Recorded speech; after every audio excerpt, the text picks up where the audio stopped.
I request the Honorable Prime Minister now to please share his thoughts with us.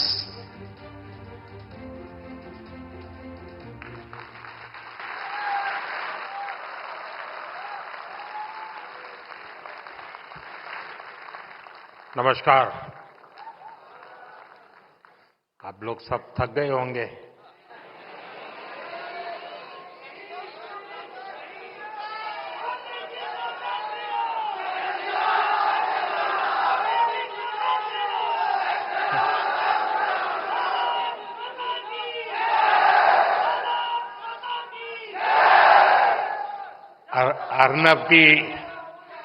Arnab की ऊंची आवाज से कान तो जरूर थक गए होंगे।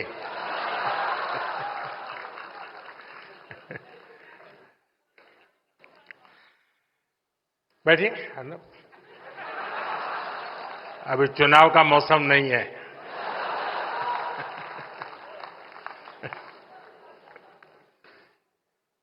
सबसे पहले तो मैं रिपब्लिक टीवी को उसके इस अभिनव प्रयोग के लिए बहुत बधाई देता हूं।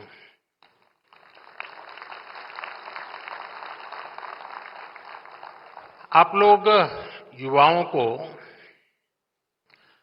ग्रासरूट लेवल पर इन्वॉल्व करके इतना बड़ा कंपटीशन कराकर यहां लाए हैं।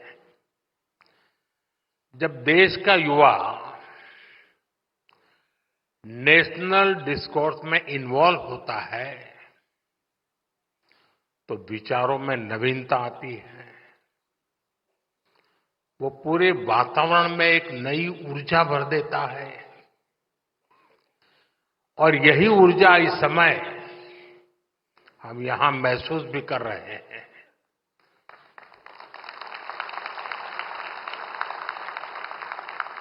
एक तरह से युवाओं के इन्वॉल्वमेंट से हम हर बंधन को तोड़ पाते हैं, सीमाओं के परे जा पाते हैं। फिर भी कोई भी लक्ष्य ऐसा नहीं रहता जिसे पाया न जा सके। कोई मंजिल ऐसी नहीं रहती जिस तक पहुंचा न जा सके। रिपब्लिक टीवी ने इस समिट के लिए एक नए कंसेप्ट पर काम किया है। मैं इस समिट की सफलता के लिए आप सभी को बहुत बहुत बधाई देता हूं, आपका अभिनंदन करता हूं। अच्छा, मेरा भी इसमें थोड़ा स्वार्थ है। एक तो मैं पिछले दिनों से लगा हूं कि मुझे 1 लाख नौजवानों को राजनीति में लाना है।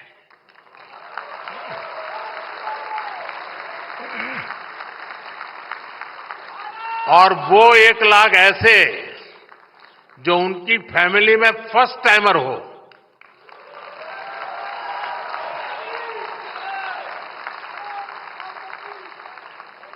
तो एक प्रकार से ऐसे इवेंट मेरी जो मेरा मकसद है उसका ग्राउंड बना रहे हैं। दूसरा मेरा व्यक्तिगत लाभ है। व्यक्तिगत लाभ ये है कि 29 में जो वोट करने जाएंगे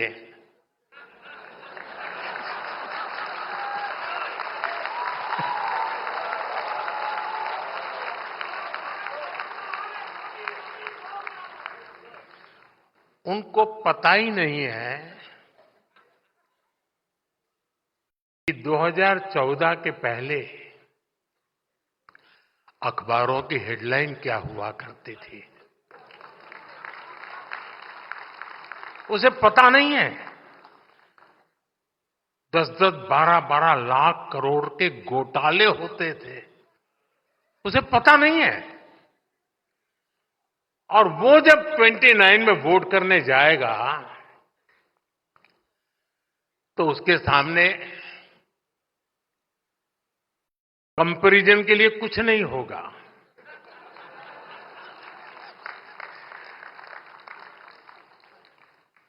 और इसलिए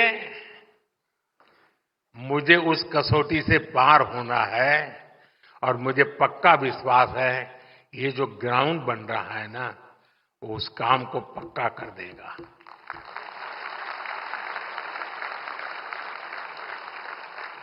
साथियों, आज पूरी दुनिया कह रही है कि ये भारत की सदी है। आपने नहीं सुना है?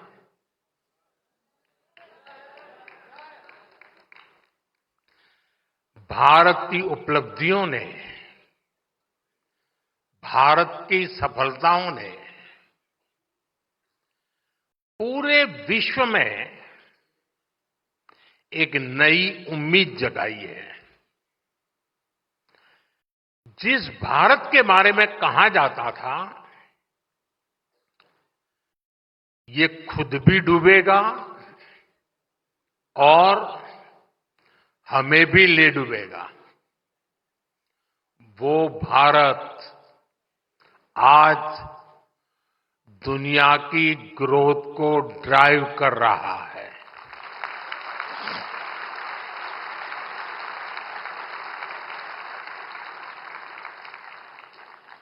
मैं भारत के फ्यूचर की दिशा क्या है, ये हमें आज के हमारे काम और सिद्धियों से पता चलता है। आजादी के 65 साल बाद भी भारत दुनिया की 11वें नंबर की इकोनॉमी था। बीते दशक में हम दुनिया की 5वें नंबर की इकोनॉमी बने और अब उतनी ही तेजी से दुनिया की तीसरी सबसे बड़ी अर्थव्यवस्था बनने जा रहे हैं। साथियों, मैं आपको 18 साल पहले की भी याद दिलाता हूं। ये 18 साल का खास कारण है, क्योंकि जो लोग 18 साल की उम्र के हुए हैं, जो पहली बार वोटर बन रहे हैं, उनको 18 साल के पहले का पता नहीं है, इसलिए मैंने वो आंकड़ा लिया है। 18 साल पहले यानी 2007 में भारत की annual GDP 1 lakh crore dollar तक पहुंची थी। यानी आसान शब्दों में कहें तो ये वो समय था जब एक साल में भारत में 1 लाख करोड़ डॉलर की इकोनॉमिक एक्टिविटी होती थी। अब आज देखिए क्या हो रहा है। अब एक क्वार्टर में ही लगभग 1 लाख करोड़ डॉलर की इकोनॉमी एक्टिविटी हो रही है।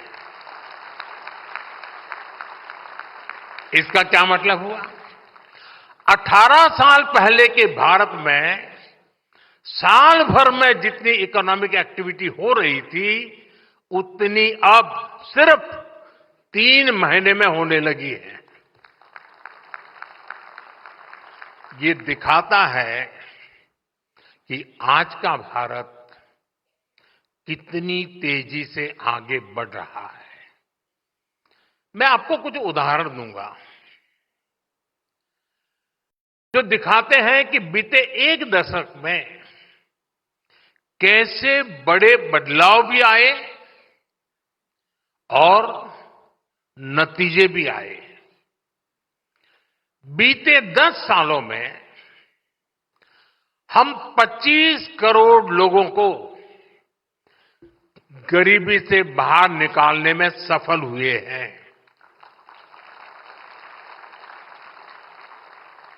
ये संख्या कई देशों की कुल जनसंख्या से भी ज्यादा है।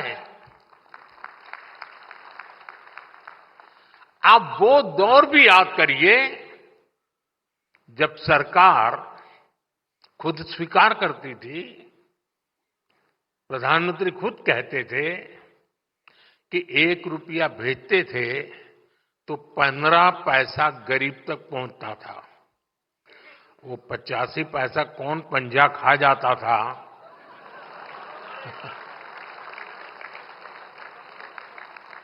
और एक आज का दौर है। बीते दशक में गरीबों के खाते में डीबीटी के जरिए डायरेक्ट बेनिफिट ट्रांसफर, डीबीटी के जरिए 42 लाख करोड़ रुपए से ज्यादा ट्रांसफर किए गए हैं। 42 लाख करोड़ रुपए। अगर आप वो हिसाब लगा दें रुपये में से 15 पैसा वाला, तो 42 लाख करोड़ का क्या हिसाब निकलेगा। साथियों, आज दिल्ली से 1 रुपया निकलता है तो 100 पैसे आखिरी जगह तक पहुंचते हैं।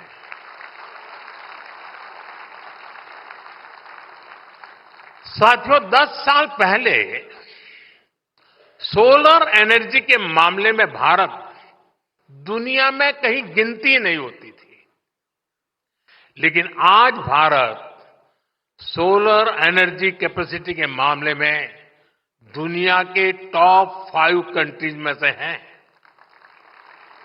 हमने सोलर एनर्जी कैपेसिटी को 30 गुना बढ़ाया है।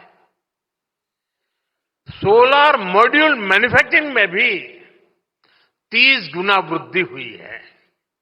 10 साल पहले तो हम होली की पिचकारी भी, बच्चों के खिलौने भी विदेशों से मंगाते थे। आज हमारे टॉयज एक्सपोर्ट्स 3 गुना हो चुके हैं। 10 साल पहले तक हम अपनी सेना के लिए राइफल तक विदेशों से इंपोर्ट करते थे और बीते 10 वर्षों में हमारा डिफेंस एक्सपोर्ट 20 गुना बढ़ गया है।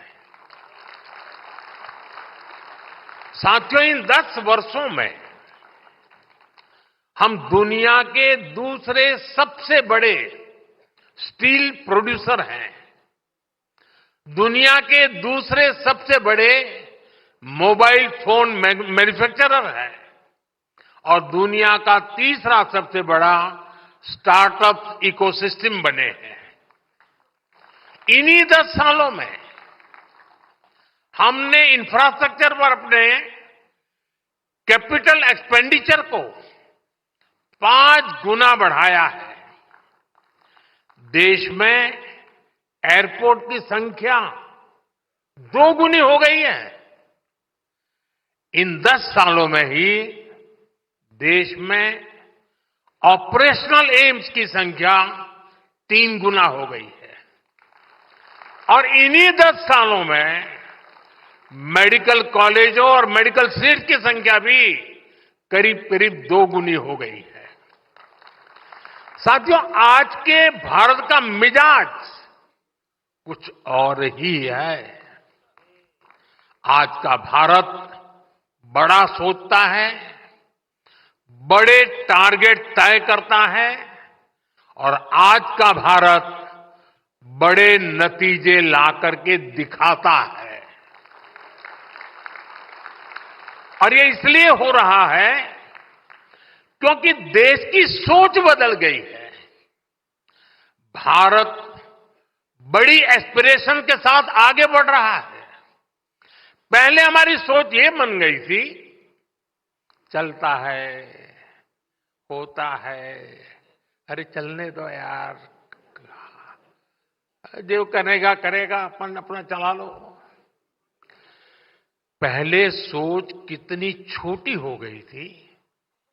मैं इसका एक उदाहरण देता हूं। एक समय था, अगर कहीं सूखा हो जाए, सूखाग्रस्त इलाका हो, तो लोग, उस समय कांग्रेस का शासन हुआ करता था, तो मेमोरेंडम देते थे गांव के लोग, और क्या मांग करते थे कि साहब अकाल होता रहता है, तो इस समय अकाल के समय अकाल के राहत के काम, रिलीफ के वर्क शुरू हो जाए, गड्ढे खोदेंगे, मिट्टी उठाएंगे, दूसरे गड्ढे में भर देंगे।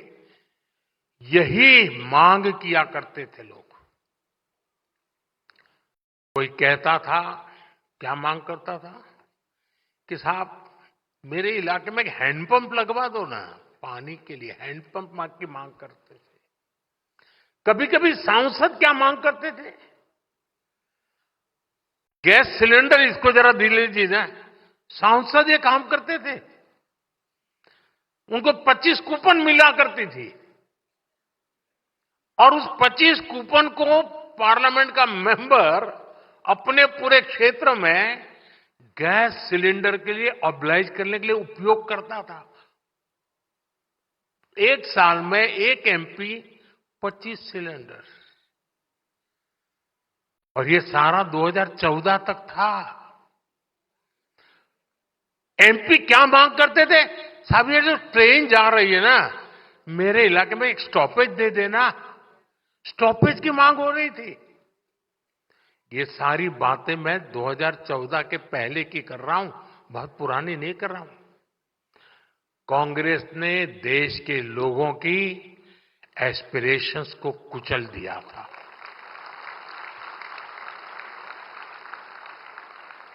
इसलिए देश के लोगों ने उम्मीद लगानी भी छोड़ दी थी। मान लिया था यार इनसे कुछ होना नहीं है, क्या कर रहा है। लोग कहते थे कि भाई ठीक है, तुम इतना ही कर सकते तो इतना ही कर दो। और आज आप देखिए हालात और सोच कितनी तेजी से बदल रही है। अब लोग जानते हैं कि कौन काम कर सकता है, कौन नतीजे ला सकता है।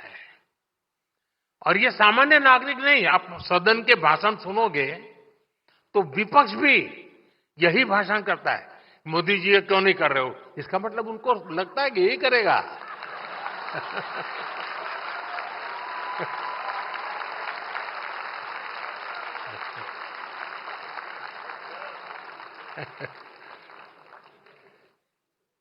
साथियों, आज जो एस्पिरेशंस हैं उसका प्रतिबिंब उनकी बातों में झलकता है। कहने का तरीका बदल गया। अब लोगों की डिमांड क्या आती है, लोग पहले स्टॉपेज मांगते थे, अब आकर के कहते जी मेरे यहां भी तो एक वंदे भारत शुरू कर दो।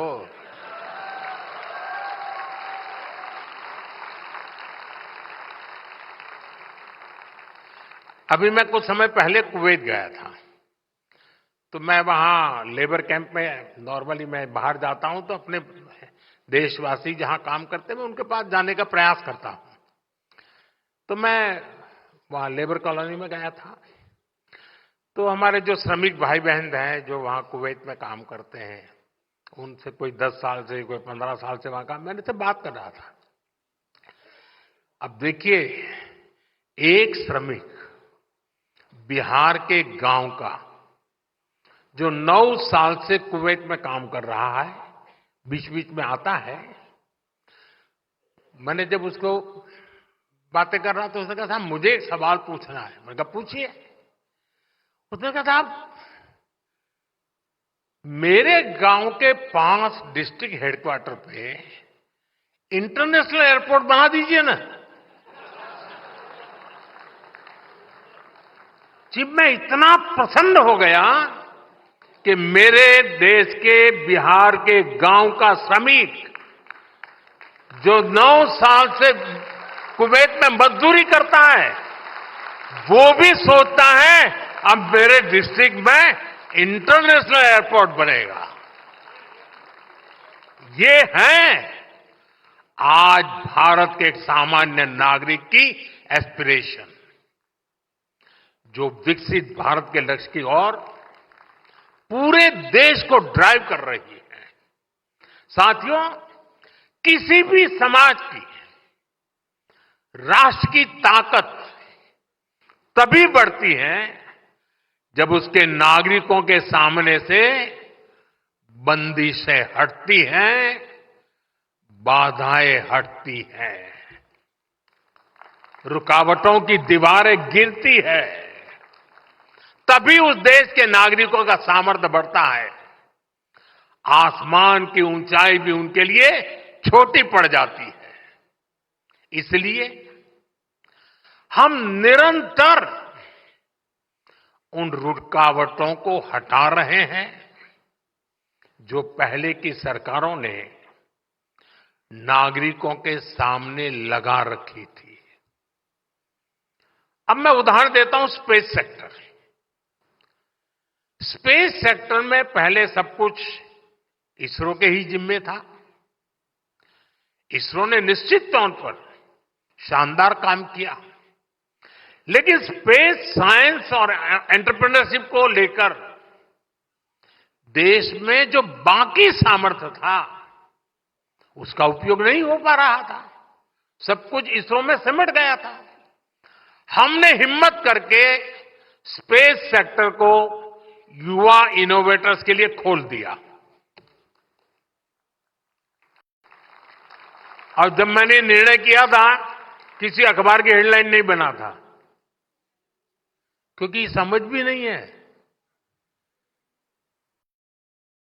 रिपब्लिक टीवी के दर्शकों को जानकर खुशी होगी कि आज 250 से ज्यादा स्पेस स्टार्टअप देश में बन गए हैं। ये मेरे देश के युवाओं की कमाल है। यही स्टार्टअप्स आज विक्रम एस और अग्निबाण जैसे रॉकेट्स बना रहे हैं। ऐसे ही मैपिंग के सेक्टर में हुआ। इतने बंधन थे, आप एक एटलास नहीं बना सकते। टेक्नोलॉजी बदल चुकी है। पहले अगर भारत में कोई मैप बनाना होता था तो उसके लिए सरकारी दरवाजे पर सालों तक आपको चक्कर काटने पड़ते थे। हमने इस बंदिश को भी हटाया। आज जियो स्पेशियल मैपिंग से जुड़ा डेटा नए स्टार्टअप का रास्ता बना रहा है।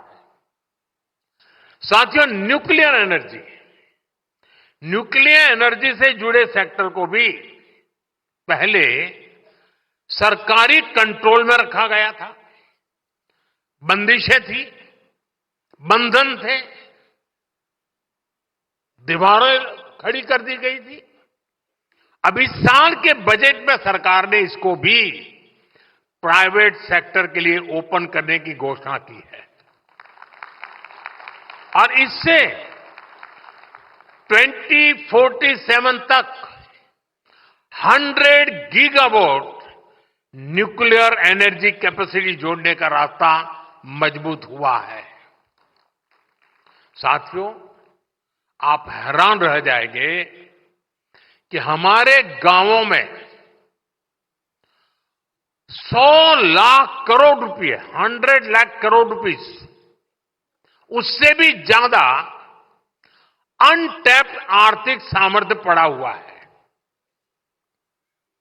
मैं आपके सामने फिर ये आंकड़ा दोहराऊं, 100 लाख करोड़ रुपए, ये छोटा आंकड़ा नहीं है।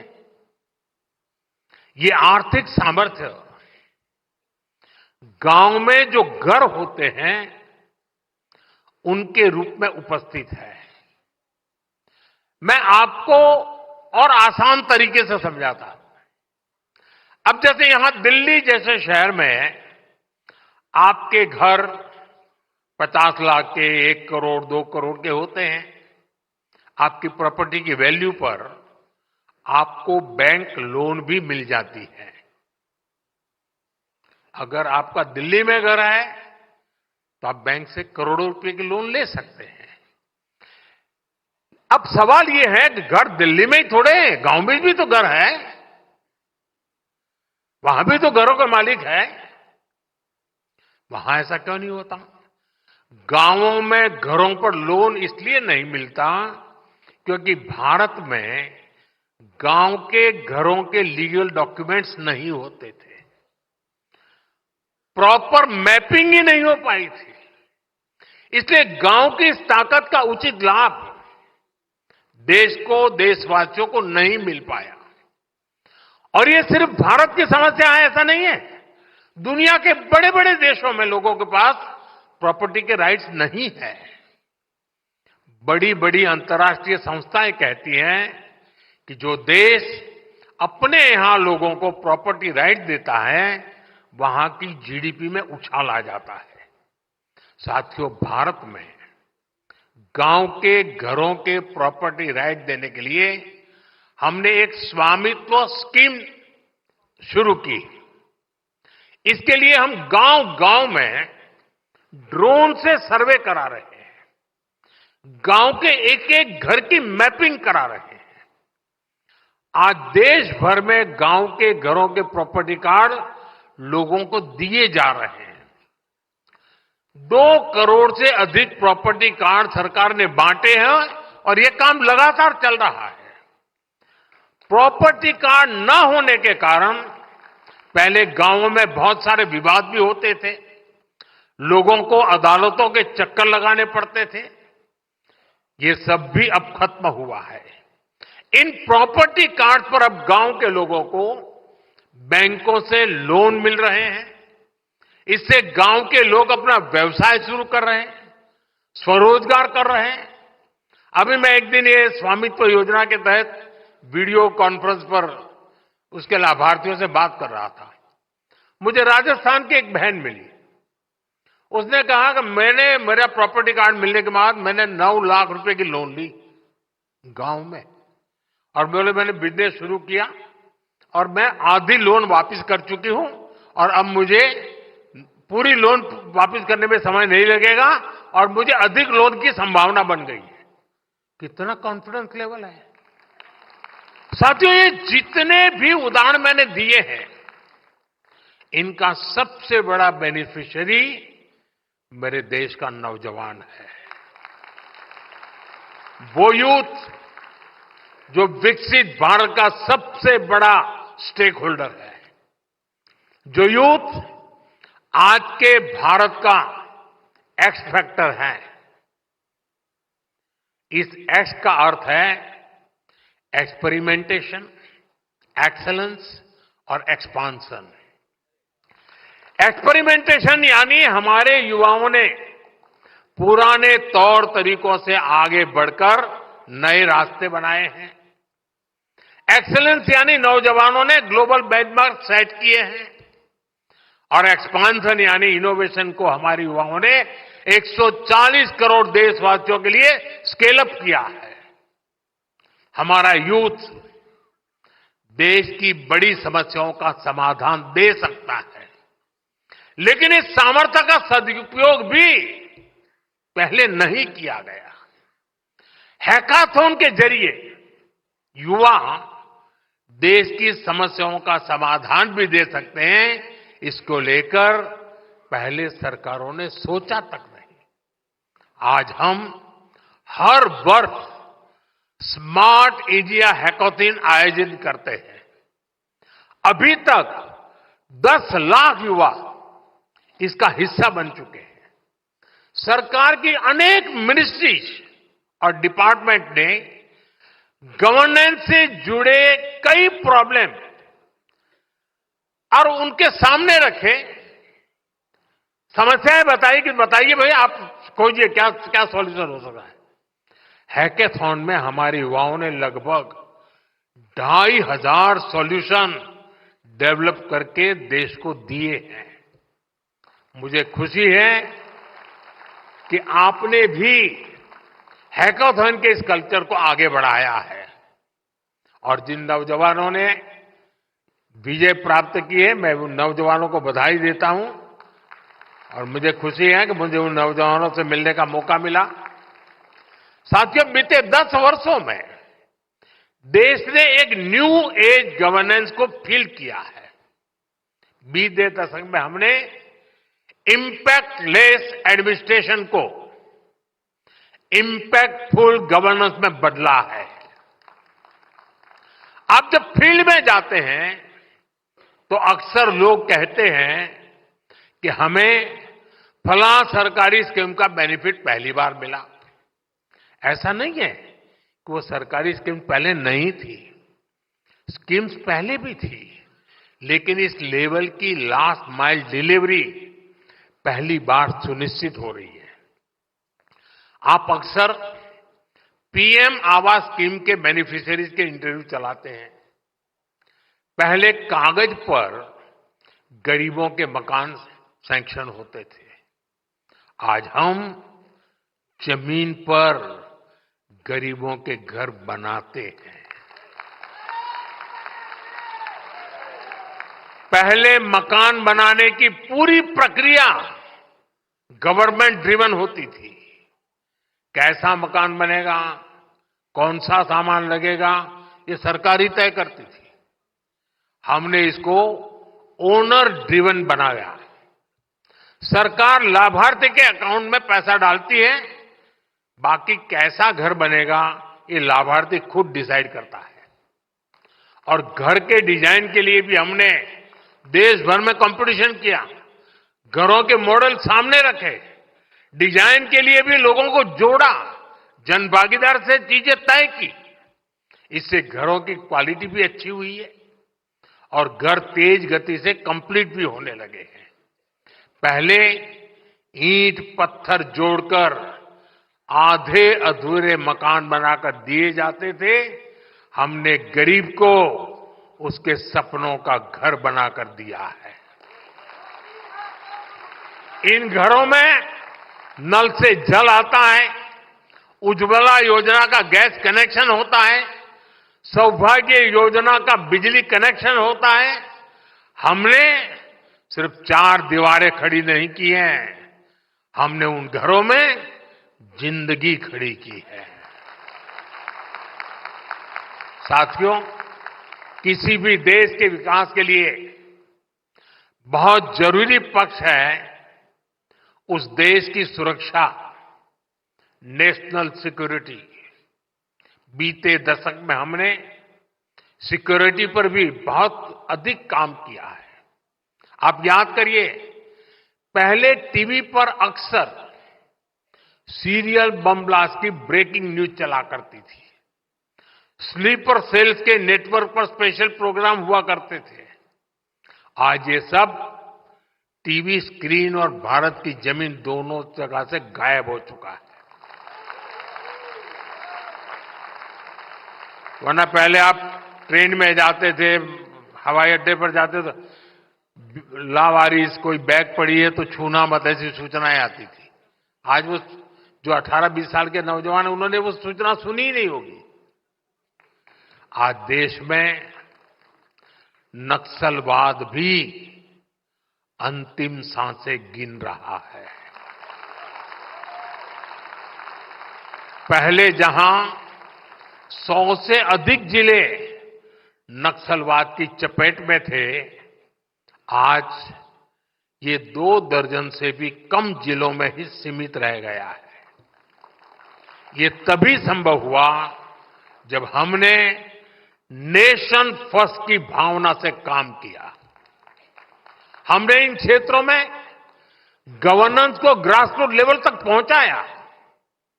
देखते ही देखते इन जिलों में हजारों किलोमीटर लंबी सड़कें बनी, स्कूल अस्पताल बने, 4G मोबाइल नेटवर्क पहुंचा और परिणाम आज देश देख रहा है।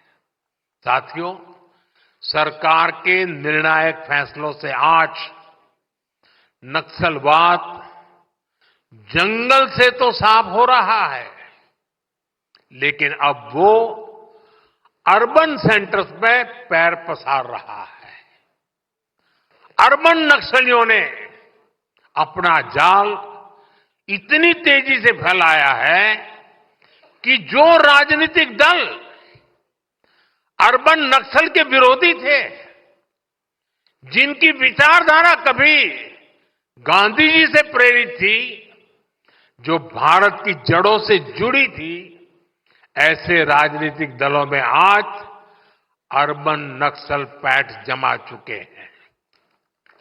आज वहां अर्बन नक्सलियों की आवाज, उनकी ही भाषा सुनाई देती है।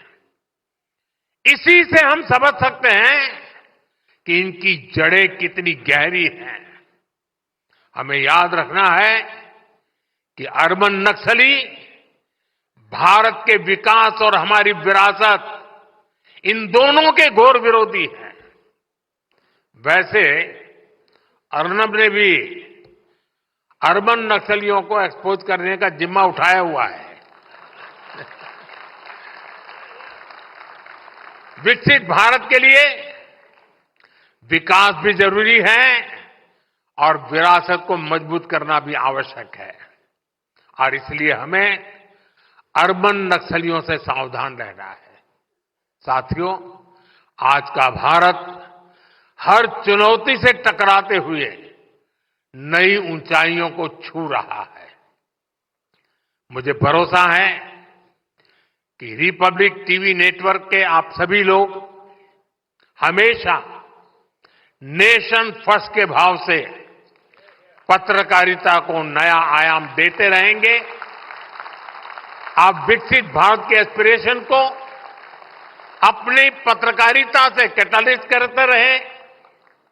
इसी विश्वास के साथ आप सभी का बहुत बहुत आभार, बहुत बहुत शुभकामनाएं। धन्यवाद।